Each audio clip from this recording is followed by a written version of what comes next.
On a quiet evening, the small coastal town seemed to bask in the gentle embrace of the setting sun.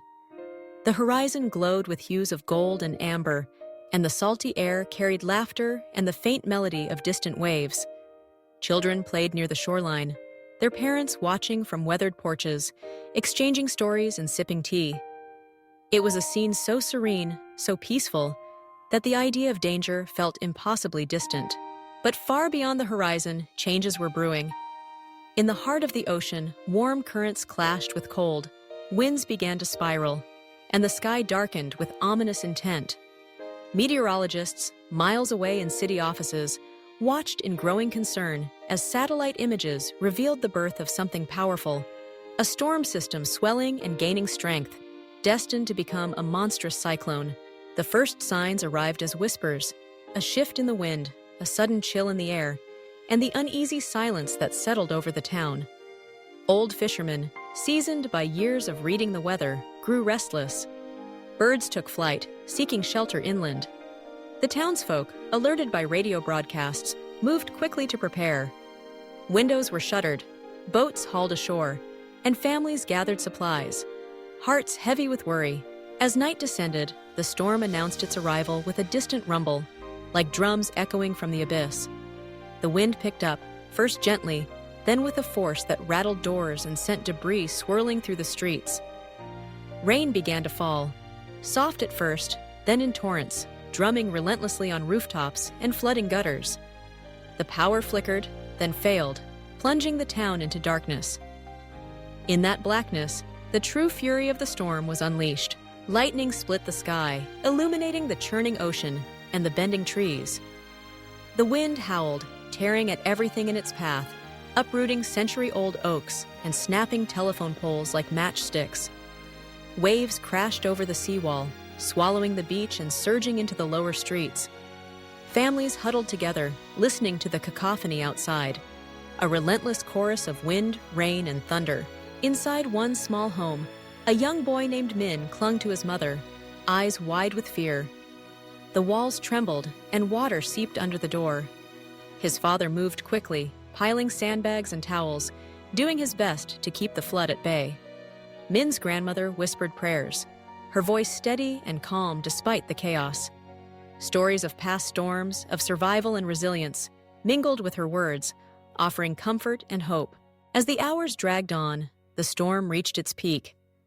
The eye passed over the town, a brief, eerie calm, where the wind died and the rain ceased. Some ventured outside, marveling at the silence and the surreal glow of the moon behind fast-moving clouds. But they knew better than to linger, for the storm's second wave waited just beyond, ready to strike with renewed fury. When the winds returned, they were even stronger. Roofs were ripped away, windows shattered, and trees fell across roads, blocking escape routes. The sea, now a wild, frothing beast, surged higher, swallowing boats and twisting docks into splintered wreckage. The storm seemed endless, a test of will and endurance. Through it all, the community held together. Neighbors helped one another, sharing food, water, and comfort. Volunteers braved the tempest to check on the elderly and the vulnerable. The local doctor set up a makeshift clinic, treating injuries by lantern light. In the darkest moments, the town's spirit shone brightest.